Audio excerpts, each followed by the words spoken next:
Ram universe ladder to success. आपका बहुत बहुत स्वागत है हमारे चैनल पर। सो स्टूडेंट्स, मैंने केपलर्स के नियम बताए थे, क्वेश्चंस बताई आपको। अब मैं आपको क्या कहते हैं आज न्यूटन के नियम बताऊंगी। ठीक है, आज न्यूटन के नियम डिस्कस करूंगी मैं। आई होप आपको बहुत अच्छे से समझ में आना है। कोई दिक्कत आ रही है तो प्लीज हमारे टेलीग्राम चैनल में बताइए, या कोई समझ में कमेंट सेक्शन में जरूर लिखिए। ओके, अब मैं अपना टॉपिक स्टार्ट करती हूँ। ओके, देखिए अब मैं पढ़ाती हूँ आपको न्यूटन के नियम, Newton's law of motion. Newton law of motion ये आपका 1687 में आया था। न्यूटन्स लॉ ऑफ मोशन आपका 1687 में आपका आया था, जिसे हम न्यूटन के नियम भी कहते हैं। ठीक है, जैसे मैं आपको फर्स्ट लॉ बताऊंगी। न्यूटन ने गति से रिलेटेड ही आपके मतलब मोशन से रिलेटेड आपके 3 नियम दिए थे, जो कि आपके लिए जानना बहुत जरूरी है। इसमें से इंपॉर्टेंट ही क्वेश्चन आता है, आपको ये 3 नियम मोशन में जानना, यही बहुत। अगर आपने न्यूटन के नियम जान लिए ना, तो आपकी समझ लीजिए फिजिक्स तो आधी कंप्लीट हो गई। मतलब न्यूटन के नियम इतने बेहद ज्यादा इंपॉर्टेंट है आपके लिए कि अब फिजिक्स पूरी टिकी ही नहीं पाई है।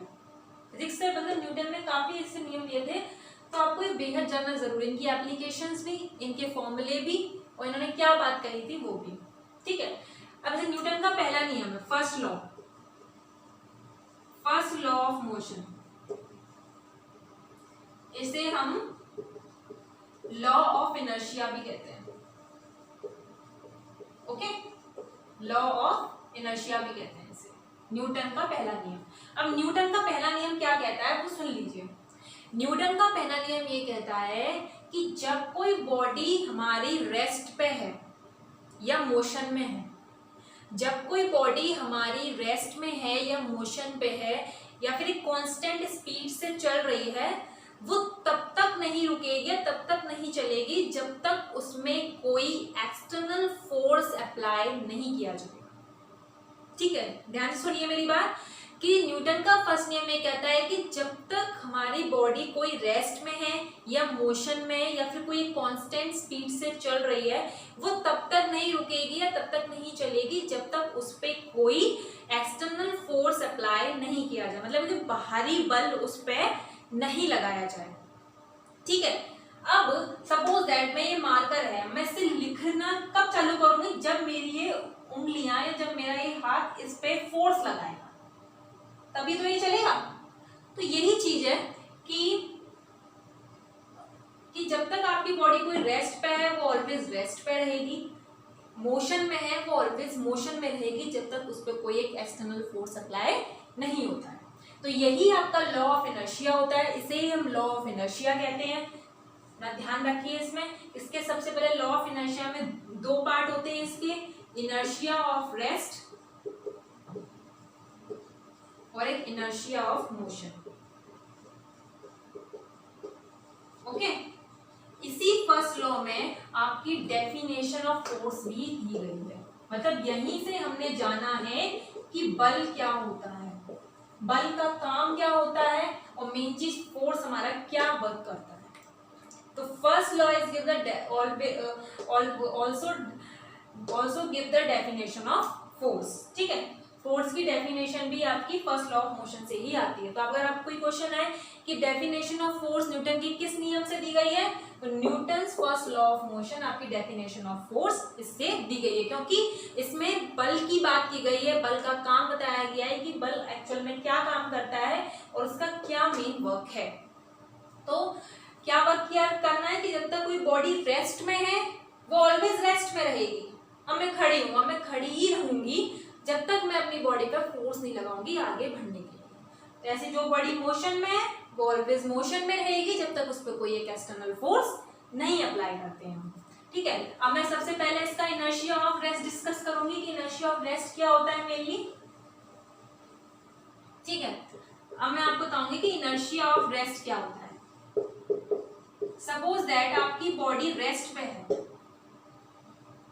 इनर्शिया ऑफ रेस्ट, अगर आप सपोज मैं कोई एग्जांपल बताती हूँ आपको, आप कार ड्राइव कर रहे हैं, ठीक है, आप कार ड्राइव कर रहे हैं, आप रेस्ट पे हैं अभी, आपने अपने कार चालू नहीं करी है, आप सिर्फ रेस्ट पे बैठे हुए हैं अभी ओनली, आपने एक्सेलरेशन नहीं किया है, कार चालू नहीं करी है, आपने अपनी कार अभी चालू करी, ओके, कार अपने आप चालू करी, चलो आज कहीं घूम के आते हैं, मौज मस्ती करके आते हैं, ठीक है, लॉकडाउन में तो पॉसिबल नहीं हो पा रहा है बट जनरली लोग जाते हैं, ठीक है, तो आपने अभी कार चालू करी, फिर आपने तुरंत एक्सेलरेट किया अपनी कार को, कार एक्सेलरेट हुआ मतलब आपने फोर्स लगाया कार पे, तभी तो एक्सेलरेट हुआ, फोर्स लगाया तभी आपकी कार क्या हो गई, चालू हो गई। अब चालू हुई तो आपको एक फील आता होगा कि आपको तुरंत बैक, आपकी बॉडी बैक में जाती होगी, बिल्कुल बैक फील करते होंगे, तो वो इनर्शिया ऑफ रेस्ट की वजह से ही करते हैं। क्यों? क्योंकि आपकी बॉडी रेस्ट पे ही थी, तो उसे वो रेस्ट की ही आदत है, तो इसलिए आपकी बॉडी बैक फील करती है, इसलिए वो आपको इनर्शिया ऑफ रेस्ट की वजह से ही होता है। तो जो आपका एग्जांपल क्या हो गया इसमें, कार ड्राइविंग का, मतलब अगर आप कोई कार ड्राइव कर रहे हैं, ठीक है, मतलब कार ड्राइव कर रहे हैं, अगर आपने कार स्टार्ट करी है तो आपको जो बैकवर्ड फीलिंग आती है ना, जो आपको बैकवर्ड फीलिंग आती है ना कि आप पीछे की तरफ धकेल रहे हैं, तो वो आप इनर्शिया ऑफ रेस्ट की वजह से करते हैं, क्योंकि अभी आपकी बॉडी रेस्ट पे ही थी, बॉडी को तो आदत रेस्ट की ही है ना, क्योंकि वो उसकी जो माइंड सेट है कि हमें रेस्ट पे ही है, तो इसलिए वो आपको कुछ सेकंड्स के लिए आप बैक फील करते हैं, तो आपकी बॉडी अगर आप मोशन, तो वो ऑलरेडी कुछ टाइम के बाद आपकी बॉडी मोशन में आ जाती है। कोई और वो एग्जांपल ले लीजिए, सपोज दैट कोई ग्लास है, ठीक है, यहाँ ग्लास है, अब आप कुछ ऐसा मतलब आपके घर पे भी ऐसा करते होंगे, सपोज दैट कोई यहाँ पे एक पेपर है,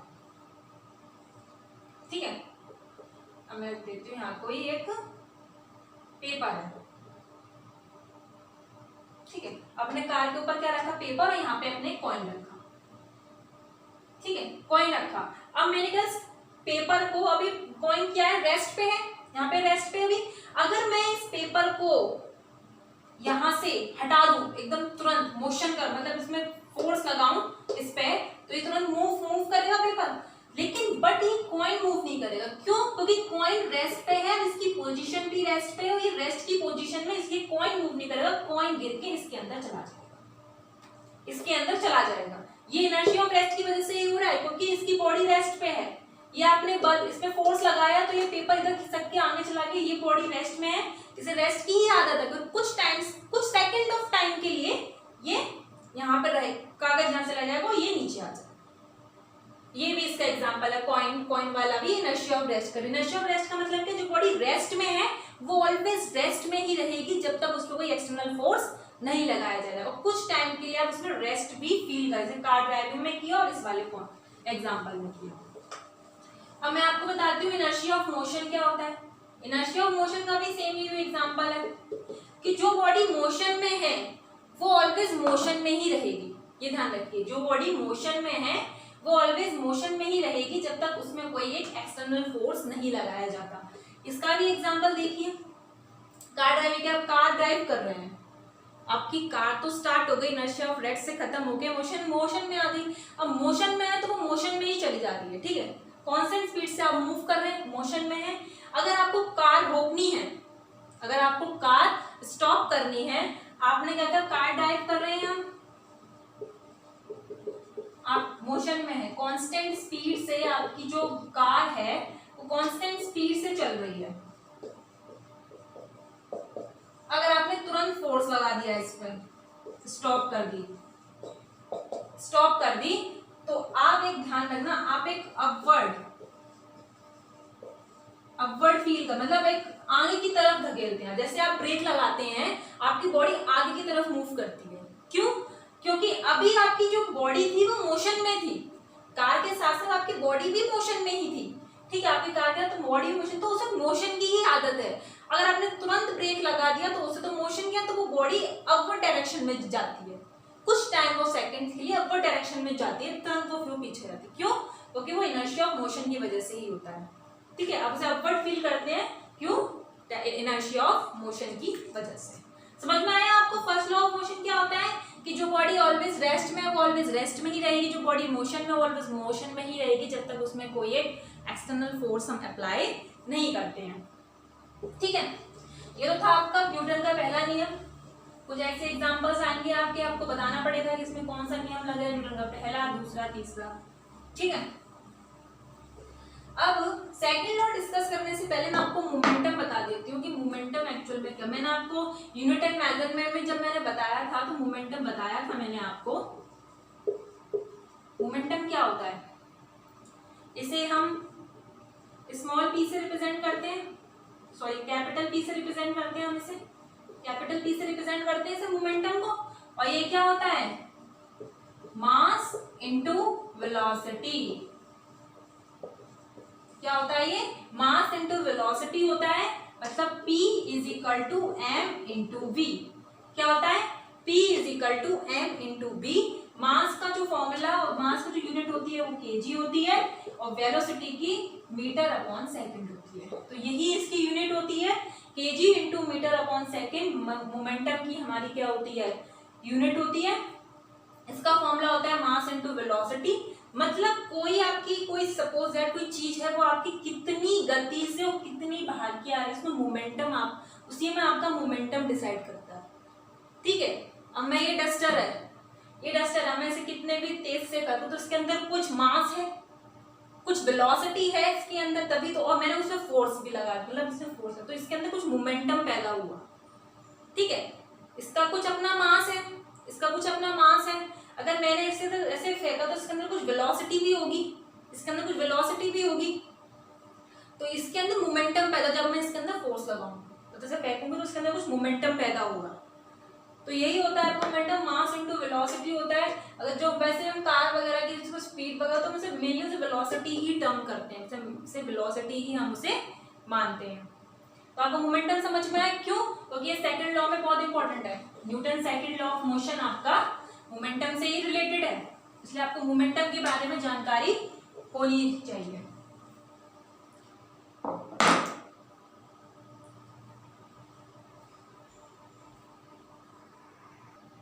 हाँ तो स्टूडेंट्स, मैं आपको अब सेकंड लॉ ऑफ मोशन बताऊंगी। सेकंड लॉ ऑफ मोशन क्या होता है, rate of change of linear momentum, rate of change of linear momentum. Newton's second law of motion is that rate of change of linear momentum is directly proportional to applied force. ये है आपकी definition. ठीक है, directly proportional to applied force, ये मैं simply rate of change of linear momentum is directly proportional to applied force, ये है आपका सेकंड लॉ। जैसे क्या, P1 माइनस P2, P आपका कैपिटल है, मोमेंटम है, ये P1 पहले से दूसरे में चेंज हुआ, डायरेक्टली प्रोपोर्शनल किसके है, F के, फोर्स के। जब ये डायरेक्टली प्रोपोर्शनल का साइन हटता है तो इक्वल टू में कांस्टेंट आता है, ये T आ गया कांस्टेंट, हमने T माना कांस्टेंट, P1 माइनस P2 ये आ गया आपका। तो F is equal to P1 minus P2 by T।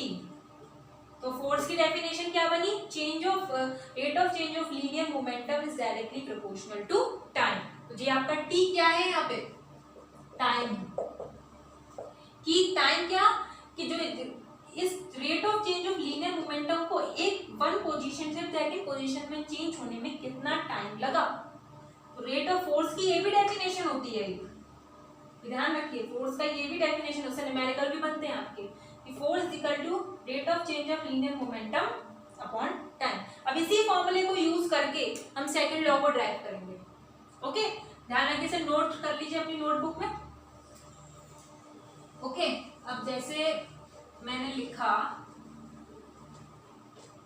कोई भी फोर्स अप्लाई किया हमने, उसे एक मोमेंटम दूसरे मोमेंटम में से कैसे चेंज करेंगे, ये आपका सेकंड लॉ ऑफ मोशन है। अब जैसा सपोज है कोई ए पोजीशन है और ये आपकी बी पोजीशन, यहाँ पे वेलोसिटी u है, यहाँ पे वेलोसिटी v है, क्योंकि ये इनिशियल वेलोसिटी है और ये फाइनल वेलोसिटी है। यहाँ से कोई बंदा a से b तक गया, a से b पोजीशन तक गया और यहाँ पे इसकी वेलोसिटी u थी, यहाँ पे इसकी वेलोसिटी mv थी।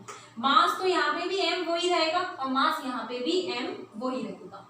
ठीक है, मास नहीं, यहाँ मास अलग है, वहां मास अलग हो जाएगा, मास दोनों जगह सेम रहेगा, वेलोसिटी में अंतर आएगा। ठीक है, तो यहाँ कितना हो गया mu और यहाँ कितना हो गया mv।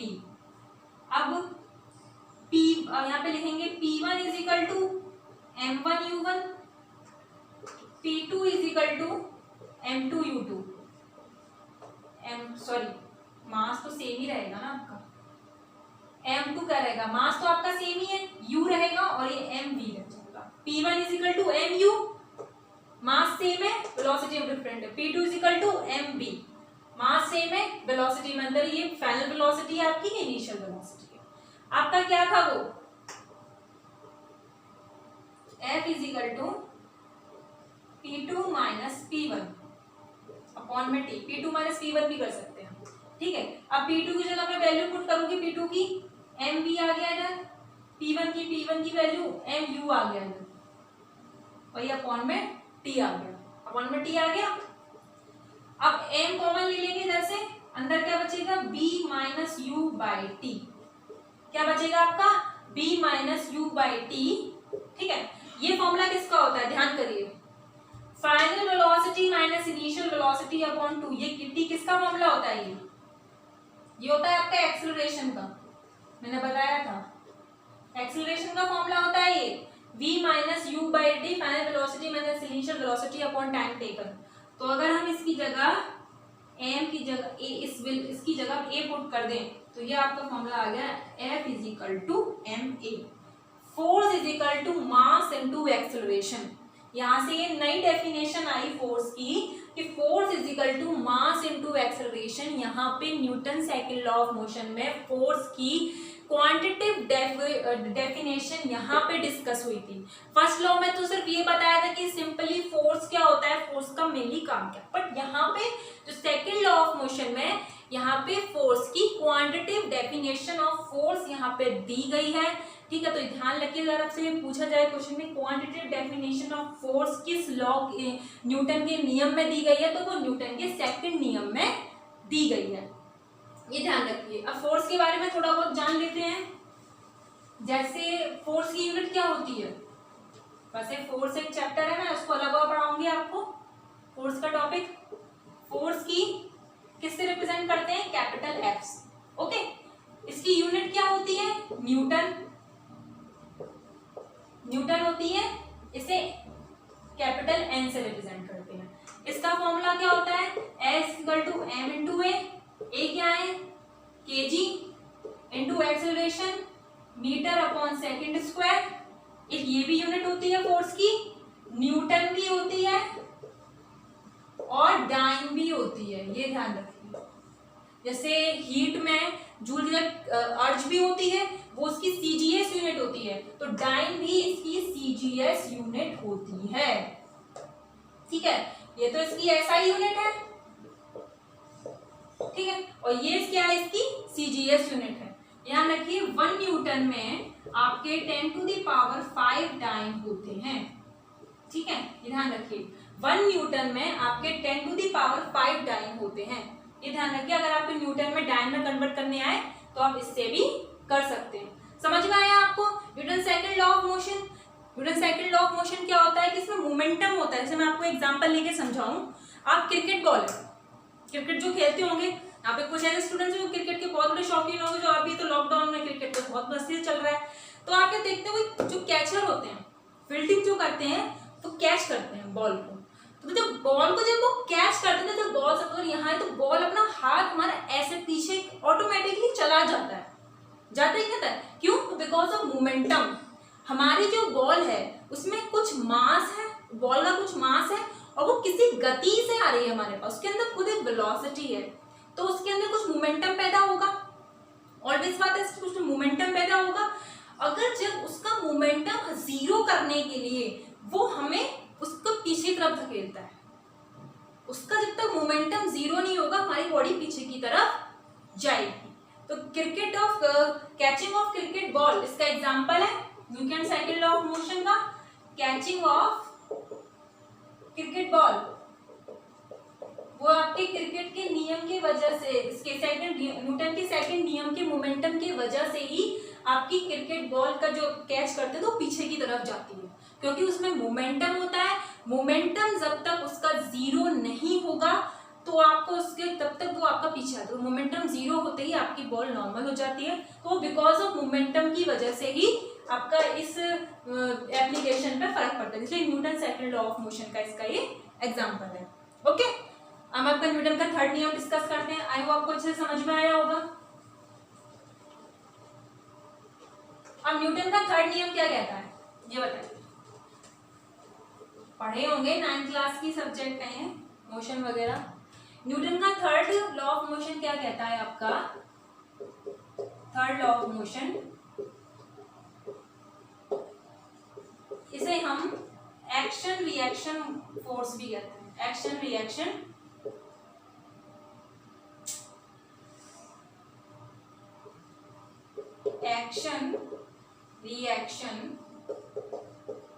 फोर्स या एक्शन रिएक्शन मोशन या action reaction law of motion, action reaction law of motion भी कहते हैं इसे। Action reaction law of motion कैसे? देखिए, जब आप किसी बॉडी पे फोर्स लगाते हैं तो वो दूसरी बॉडी भी आपके ऊपर उल्टा फोर्स लगाती है। अगर आप किसी चीज पे एक्शन करेंगे तो आपको रिएक्शन भी जरूर मिलेगा। ठीक है, जैसे आप इको को रख लीजिए, अपनी आवाज गूंजी, मतलब आपने आवाज लगाई तो वो रिएक्शन नहीं तो आपके पास एक अपोजिट आवाज आती है। क्यों? वहां से भी फोर्स लग रहा है। ठीक है, अब जैसे इसका एग्जांपल देखिए एक्शन रिएक्शन फोर्स का। आप कोई गन है, शूटर है, आप इंस्पेक्टर बनेंगे यहाँ पे, गन तो आपको चलानी पड़ेगी। तो आप जब कोई गन को चलाते हैं तो जब गन पे आपने फोर्स लगाया उस गन को चलाने के लिए, तो गोली आपकी बाहर निकलती है, लेकिन आपने देखा हो थोड़ा सा आपको कंधे की तरफ झुकाव ऐसे महसूस होता होगा, हल्का सा आपका शोल्डर पीछे की तरफ जाता है, क्योंकि गन हमें अपोजिट फोर्स दे रही है। आपने इसके पर फोर्स लगाया लेकिन गन भी हमें अपोजिट फोर्स दे, इसलिए हमारा कंधा बैकवर्ड चला जाता है। तो इसके एग्जांपल क्या है हमारे? रिकॉइलिंग ऑफ गन से गोली चलाना हमारे पीछे की तरफ जाता है। फ्लाइंग जेट, जो जेट है हमारे, वो भी हमारे action reaction law of motion पे काम करते हैं। जैसे सपोज कोई जेट है तो वो जेट आपका, जैसे यहां से जब कोई जेट है तो इनके नीचे से आग निकलती है, आपने देखा होगा। जब ये जो जब आप इसे ये जो फोर्स है जब उस पर आगे की तरफ, इसके नीचे की तरफ फोर्स लगा रहा है तो वो भी इसे आगे की ओर धकेल रही है। वो उसके नीचे की तरफ फोर्स लगा रहा है तो वो जेट को आगे की तरफ, मतलब ऊपर की तरफ भी मूव कर रही है। तो इसलिए जब फोर्स लगता है इसके नीचे एक्शन रिएक्शन फोर्स, तभी वो जेट हमारा ऊपर की ओर जाता है। नीचे तरफ फोर्स लग रहा है इसमें से, लेकिन ये इसको ऊपर धकेलने में मदद कर रही है। फ्लाइंग जेट हो गया इसका एग्जांपल। स्विमर, जो हमारे स्विमर होते हैं वो भी हमारे न्यूटन सेकंड के थर्ड लॉ पे होते हैं। स्विमर कैसे? आप स्विमिंग करते हैं, अपने हाथ के जब आपने जो पानी है, पानी को पीछे की तरफ धकेला, अपना रास्ता बनाया आगे, तो पानी भी आप पे एक रिएक्शन फोर्स करती है, पानी भी आप पे एक फोर्स लगाती है ताकि आप आगे बढ़े। ठीक है, तो स्विमर होता है तो ये भी आप एक्शन रिएक्शन का, recalling of gun, flying jet, ये सारे आपके न्यूटन थर्ड लॉ के एग्जांपल हैं। थर्ड लॉ का सेम काम है कि जब किसी बॉडी पे आप फोर्स लगाते हैं तो वो भी आप पे एक उल्टा फोर्स लगाती है। इसलिए आप कोई बॉडी पे एक्शन फोर्स लगाते हैं तो वो भी आप पे एक रिएक्शन फोर्स देती है। ओके, तो ये तो थे आपके न्यूटन के थर्ड तीनों नियम, आपको अच्छे से समझ में आए होंगे। यहाँ ही मेरा मोशन टॉपिक खत्म होता है। इसके क्या कहते हैं क्वेश्चंस भी मैं आपके साथ डिस्कस करूंगी। आई होप आपको अच्छे से समझ में आ रहा होगा। और प्लीज अगर समझ में आ रहा है, कंटेंट अच्छा लग रहा है तो प्लीज लाइक शेयर सब्सक्राइब जरूर करिए हमारे चैनल को और कमेंट करके जरूर बताइए। और भी वीडियोस हमारे क्लास चैनल पर चल रही हैं, उन पर भी लाइक और शेयर कमेंट करिए। कोई दिक्कत आए टेलीग्राम चैनल से जुड़िए। Okay, thank you so much students.